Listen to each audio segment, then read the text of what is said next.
Hello, my name is Perrin White, and I'm founder and owner of Breathe Well, Be Well. I am a speech language pathologist, a certified oral facial myologist, a registered yoga teacher, and breath coach.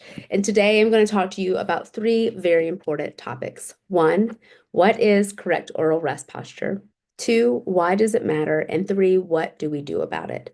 So before we even dive into all this, understand that the same muscles that we're talking about with oral rest posture, meaning tongue, lips, jaws, orbicularis oris, your airway, so your soft palate, the pharynx, they are all the same muscles that are used for speaking, breathing, and swallowing. So there is overlap in all of these. The focus of today is just with the airway and where the muscles are resting. What do you mean by resting? Well, what are the active roles of the muscles of the face? Speaking, swallowing, drinking. When we are not doing those, they are technically resting. And the correct oral rest posture says a lot about your longevity, your sleep quality, and your ability to breathe. So let's start with the tongue. Where is your tongue? I love this question because a lot of people don't know what the heck I'm talking about. And what I can tell you is where your tongue rests matters a lot. So you've got your tongue, which is not one, not two, not three, eight muscles, eight muscles. You've got the blade of the tongue, and I want you to think about the very tip. That's the anterior third. The meat of the tongue, as I like to call it, that's the middle portion, and the posterior tongue. This is farthest back, closest to your airway. Now, if you notice, there's some other stuff down here. Yes, this is also your tongue. Yes, this is also your tongue. And I can prove it by taking your thumb, outlining your jaw, and kind of move right into that squishy part. Now, with lips closed, I want you to push up with effort, and you will feel your tongue start to elevate and make contact to your palate. Unless you've got a cathedral arch palate, you probably will feel your tongue resting. So, this is your tongue. This is a really big part of your airway because what's directly behind it? Your throat. So, we need front, middle, back, fully elevated up to the palate. And there's a place called the spot where the tip of your tongue rests. This is your anchor. This is your base. This is point zero. Uh, it's where you say na na na na na. And for anyone that's interested in the speech components, it's also where you say ta da na la. Lots of times people say la. That's incorrect tongue placement. Tongue to spot, la. It's also called your incisive papilla if you're looking for the medical term. Your spot is what everything else basically builds off of. Your tongue tip is to spot, and then slowly the entire blade, the medial, the meat, and the posterior will start to lift. My dog Vanna is also with us. She has great oral rest posture, no mouth breathing. You want your entire tongue blade elevated to your palate. Think of it as like a foot filling up the sole of a shoe. When your shoe is too small, the foot is really uncomfortable. When your mouth is too small, the tongue is going to end up having scalloping. That's a sign that there's some discrepancies in space and function. All right, so our tongue is fully up. Mm. This is also referred to as a tongue cave, if depending on who you go to, but a tongue cave is what I refer to it. The medical term is lingual palatal suction. Mm, mm, mm. So tongue is up. Teeth are not touching. I want like a millimeter or two apart.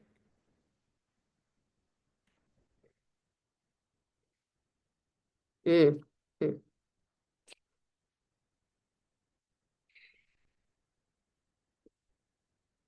Breathing through the nose. Tongue is up. Lips are closed. Millimeter or two apart between the teeth. Breathing diaphragmatically. And I've developed something called functional breath work that includes nasal breathing, tongue rest posture, diaphragmatic engagement. You need all three of these components. Now we're getting into why does this matter, Perrin? Why do I want my tongue up, my teeth not touching, and my lips closed? Well, we're going to bring out another diagram. So this is a sagittal slice of the face. If we go straight down the middle, I want you to look at this big, beautiful tongue, all eight muscles. front, middle, back, fully elevated. One, this is going to create intraoral pressure. You may be familiar with intra-abdominal pressure. I want you to then switch gears to intraoral pressure because our tongue is fully sealed to the palate to prevent air from moving in and out, which means we are nasal breathing. As we're nasal breathing, we need this and all this soft tissue to do its job and maintain potency, to maintain the airway. Vanna, just jump. And there she goes. So we need to be able to keep the entire tongue fully up to the palate so that when you have the negative pressure pulling the air in through the nose, it has a free space to go down the throat. This is the larynx, and then back up and out of the nose.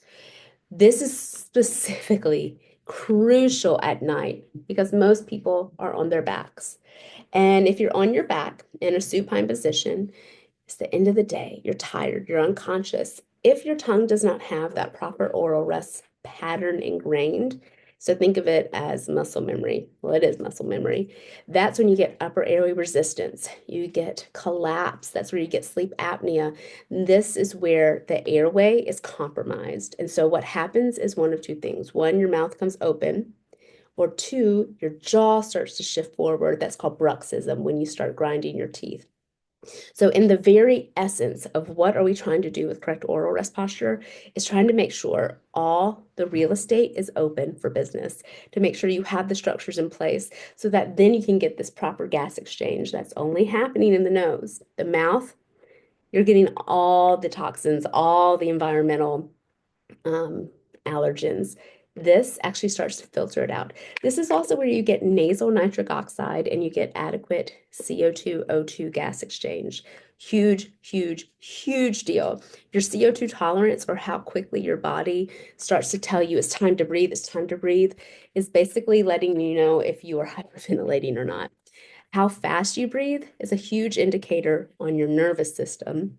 And when you mouth breathe, you're breathing more fast. You're also breathing more shallowly. When you nasal breathe as a whole, this is more associated with slow breathing and more into the diaphragm. It's able to get more into the depths of your lungs so that we can use more space, more of the alveoli are able to access. And just know that is what's going to help keep you in that regulated nervous system state.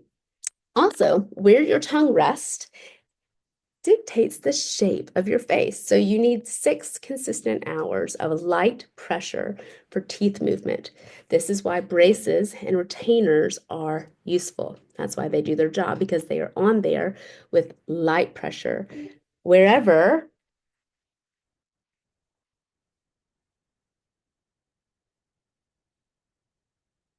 your tongue rests at night will dictate the shape of your face. So if you have anyone with an open bite or crowding in their teeth, that lets me know that their tongue has not been resting there. This is also where you start to get deviated septums. So we have a skull, we have the nose, the palate. I want you to imagine this is your tongue, and we fully want our tongue sealed up to the palate. This is really important because the roof of the mouth is the floor of the nose. And what is sitting perpendicular to the palate? Your septum. This septum is already broken. It is extremely delicate and it can be influenced based on the ground that it has underneath. This is a fairly nice sized palate and it's very flat.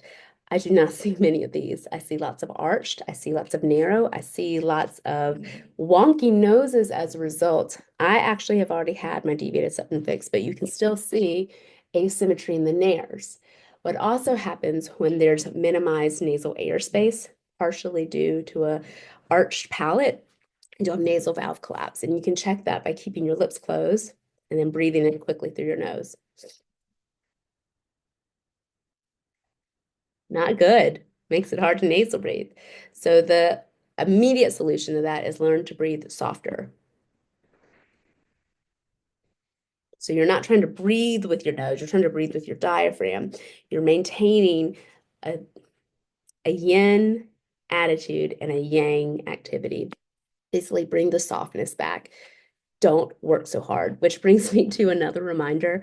I tell anyone, if you look like you're constipated, you're using too many muscles.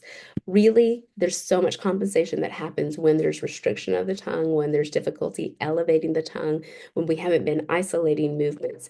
And that is where we get into what do I do about it? So, myofunctional therapy is an absolute must happen if you have any difficulty swallowing, speaking, or breathing. It can be one, it can be two, it can be all three, but those are considered orofacial myofunctional disorders. I specialize specifically in the airway because there's also the breathing component of it. And where I love talking about breathing is that I want you to understand there is always an anatomical component, a physiological component, and an emotional component. So, just a quick story. I, as a tongue-tied kid, and ended up with a deviated septum and large tonsils, didn't figure out my dysfunction till age 34. Also, know that you can find a lot of this since birth, but if you don't know what to look for, it might take a while. And as an adult, it'll probably come out as TMJD, teeth grinding, sleep apnea, stress, anxiety, all sorts of things, because they're not sleeping. As children, it'll come out as, let's say, ear infections, because where the ear canals come in is directly there. What do you know? The back of the tongue. And if there's a tongue tie, that's not working properly. So this is not formed properly, and you guarantee there's probably some kind of collapse or some kind of obstruction happening when you're breathing. But I was a child, tongue tie, and all these issues. And I got lots of ear infections because I wasn't swallowing properly, because I didn't have full range of motion of my tongue, which meant I needed an antibiotic. But guess what? If you can't swallow properly, pills are also hard. And so I remember being at a ranch, a dude ranch with my family. My grandmother, who's tough as nails, had to call in a favor and get in this antibiotic. She drove like 2 hours there, 2 hours back. And when she came back with a pill, I was like, I can't swallow a pill. It was a big deal. Big deal. That being said, understand that there's layers to all of this, and it is not usually fixed with, oh, brush your tongue up. They would if they could. Now, some of it is behavioral, some of it they just have never thought about it. Others, there might be an environmental allergen in their home. Also, they maybe haven't ever chewed a really dense diet. That also is another reason why we get lack muscles, or we get muscles that aren't able to fully do their job in the oral facial space. But myofunctional therapy, also breathing re-education, my breath coaching certifications through Oxygen Advantage, and I'm a big, big fan of Patrick McEwen's work. I think he does an excellent job. That paired with myofunctional therapy is an absolute win. And you can find myofunctional therapists. They are either a speech pathologist or a dental background. Either of them will be helpful, especially if you're just starting out. Personally, I love the speech language pathologist side because they bring in the swallowing component too. And I would make sure you find out someone that knows the lifespan and also can help you in practical ways. You can follow me on Instagram at Breathe Well, Be Well.